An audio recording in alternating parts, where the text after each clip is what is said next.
দেশের প্রতিটি রাজনৈতিক দলকে সিদ্ধান্ত গ্রহণ করতে হবে আগামীর বাংলাদেশ ৭২-এর বাকশালী ব্যবস্থায় চলবে না ২৪ জুলাইয়ের গণবিপ্লবের ভিত্তিতে চলবে।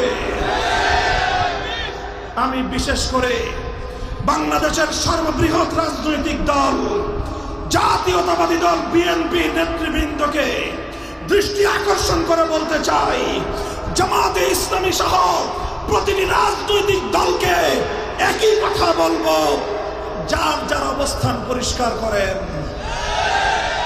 আপনারা হয় ৭২-এর বাকশালী ব্যবস্থার পক্ষ নিবেন, আর না হয় ২৪ জুলাইয়ের গণ অভ্যুত্থানের পক্ষ অবলম্বন করবেন। ধান্দাবাজির রাজনীতি, অস্পষ্টতার রাজনীতি, ধোঁকাবাজির রাজনীতি আর বাংলার মানুষ দেখতে চায় না। নাম উল্লেখ করলাম না, অনেকে অনেক নামে আখ্যায়িত করে। আমি শুধু বলতে চাই, ফজলুর রহমান সাহেব মনে রাখবেন, বাংলার মাটিতে আমরা ভাড়াটিয়া হিসেবে থাকি না। রক্ত দিয়ে কেনা, নিজের বাপের রক্ত দিয়ে কেনা মাটিতে বসবাস করি আমরা।